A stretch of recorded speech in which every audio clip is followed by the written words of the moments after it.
Welcome back to the finish line and our episode 8 of our Cheltenham Festival Ante-Post video. Right, you've one or two, so I'll just bet mine out now.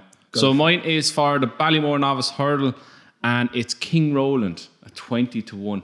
Classic. Why is Dave not here? Classic head case of the horse for you. Why? No, he's not. Did you not see him? Yeah, this is what happens. Lunatic. He's a lunatic, he wears a hood and all that jazz. But that move he made to pick up the run and coming down. Yeah, I don't know. I think they went a slow gallop and they hadn't picked up. Exactly, that's my whole point. They went so slow. It's his running style, it didn't suit him whatsoever. In the Ballymore, they're going to go flat out. And at worst, I think he's going to nick a place at 20-1. That little kick, that speed that he has is going to stand him in good stead in that race. I'm not saying he's going to beat Envayan before everyone goes, you're going to Envayan. I don't think he's going to beat Envayan. I think he's going to be placed at least at 20-1. And 20-1 in a race that horses or prices are all over the shop. He was only beaten 2.5 lengths at the end of the day. Like, it looked like he was going to be absolutely not even placed at one stage. Yeah. He kept going at the end. I wouldn't knock him too much. The only thing is, I reckon the preliminaries at Cheltenham could put pay to his chances. I reckon he's one who could boil over before it's even happened. You put the hood on the earplugs, you put a bloody hood over his face, just walk him out. Say a few prayers and I think it's a decent bit of value in a race that's wide open bar when you take Envayan out of it. Fair enough. There does have to be a bet in that race. I am gonna sit down and go look for it before. That's my one. Preview videos on Monday, but yeah, I'm gonna have a look for one of those. Well, you're far aware there, Tom. You're gonna love some of these. Go on. I don't know. I never trust you when you say love. The 3 of these are all, now I fancy them obviously, but they're all angles which relate to the Dublin Racing Festival's racing.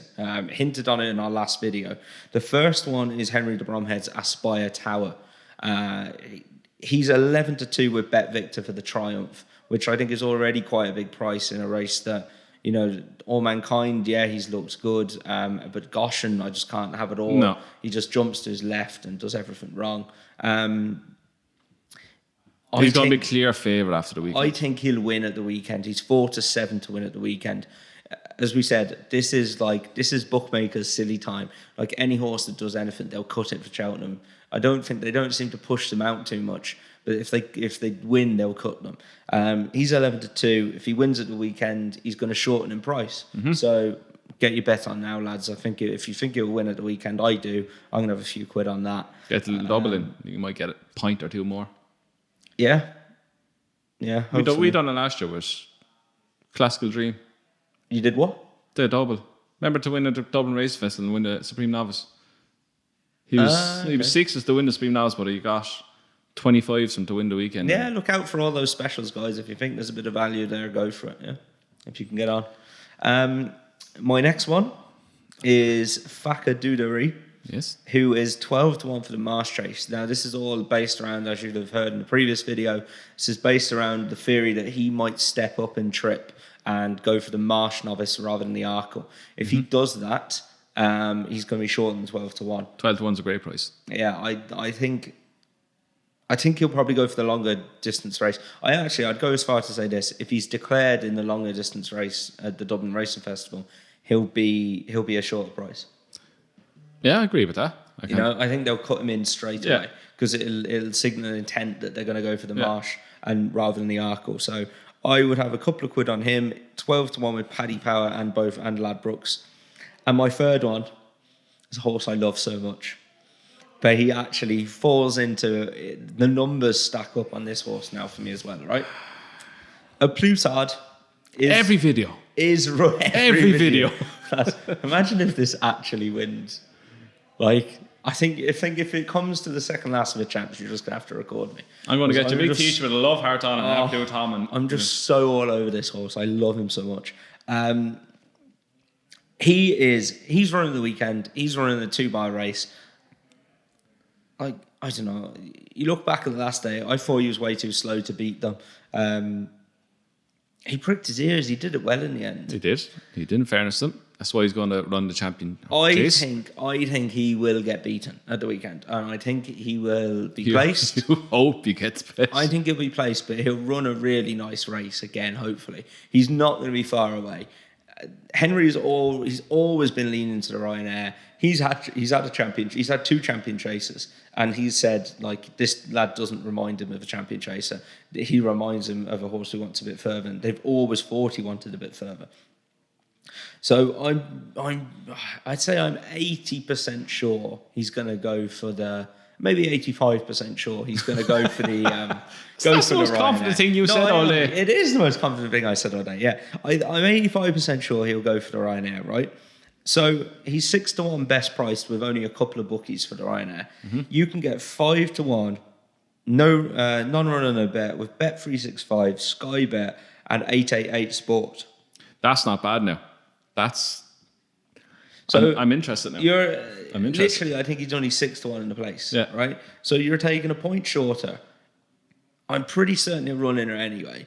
But all you have to do, even if you're worried about him running in the champion chase, if you think he would run in the champion chase because he's got the ability to run in a champion chase, they'll only go there if they think they can really win it and have a chance. Mm-hmm.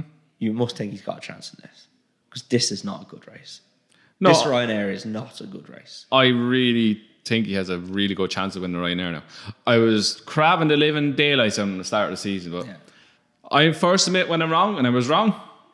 Yeah. And I'm all gun-ho absolute Tom for the Ryanair. I think I'll have a bit of 5-1 non-runner no bet. 5-1 non-runner no bet. Like, I think it's a great bet. It is a great bet. I totally agree, Tom. To go along with my 25s. So. And which viewers to this, before you accuse me of after timing, to viewers of this series, if you listened from the start, I was on at 25s. I told you all to get on at 25s. I hope some of you are on. I think a couple of you are from. Like this is probably going to be our last Ante-Post video. Because we're doing the previews on Monday. We're doing our channel previews on Monday. Yeah, we've given some cracking bits. Though. We might do an Ante-Post roundup. I'd say later. Before the festival. Yeah, a few handicaps the week before the festival or 2 weeks before. Yeah. An Ante-Post roundup of what we've got. But yeah, I think so far, I mean, you can only go by numbers, but so far we haven't been too bad. No, you've given absolute Tom at 25s. Yeah. I gave Notebook at 25s. We're on Paisley Park at 74, 2-1. And he's now even money. Yeah. Odds on in place. Yeah. Who else began? I'm struggling to remember now. No. I'm on the phone. Bear with me 2 seconds. You have him. I have him. But no, I think the 3 of those, especially, I think the one that stands out for me there is Aspire Tower because I really cannot see him getting beaten at the weekend. And his price, I can see him being 7-2, 3-1 if he wins. And you can get on at 11-2. I think he's the best bet out of all of them. Right, so this is up to episode 5. So I gave Andy the Frey 20s for the Supreme. God only knows what that's like now. Then you have Presenting Percy 16s. Ugh. Well, he's shorter now. Yeah, could be 100-1. He's not going to win Tom. Then we have Blue Tom /Tard for the Ryanair chase at 25-1 given by Tom. Dave Albumfo for the Gold Cup. Me, Notebook, Arkle Novice Chase 25-1. And then there's Tom, Classical Dream at 6-1. Dave, Blue Sari 25 for the Ballymore. Then I've Sealos Emery for the Champion Chase at 16s. And one that's breaking my heart, Faheen's for the National Hunt Chase of 40-1. So close. You've Tiger Old 2s for the cross country. I have Honeysuckle for Champion Hurdle at 10s. Dave City, fuck, this is long. City Island 33s for Dave for the Champion Hurdle. Time Hill for me for the Albert Bartlett at 10s. Then Paisley Park 7-4 Tom. And the Boucher to win any race at 25-1 for Dave. That was up to episode 5 and I can't remember the rest. Yeah, there's some unlucky ones in there, as in like Faheen for the 4 miler 40s. So close. He's favourite for the Marsh now. And the other one that sticks out there is City Island for Dave. We predicted him going back over hurdles and he's going for the stayers rather than the champion hurdle. Like, there's a couple of unlucky ones. That boggles my mind, that one. Yeah. Why would you go against Paisley Park where you can go win a winnable champion hurdle? I do, but then they say don't be afraid of just one horse. So yeah, but champion hurdle stayers. Right. I don't know. But yeah, best of luck anyway for the Ante-Post bets. So, yeah, that's it for this episode of Cheltenham Festival Ante-Post video. So again, on Monday, we will be recording our Cheltenham Festival previews. We'll have more information about what we're going to do for our actual live one that's on in Revolution Bar, where you can also still get your tickets on eventbrite.ie and search the finish line. So they're only €10 for a limited time. They're selling fast, lads, so get on it quick before they're all gone. So thanks again for watching, lads, and we'll see you on Monday for our Cheltenham Festival preview show.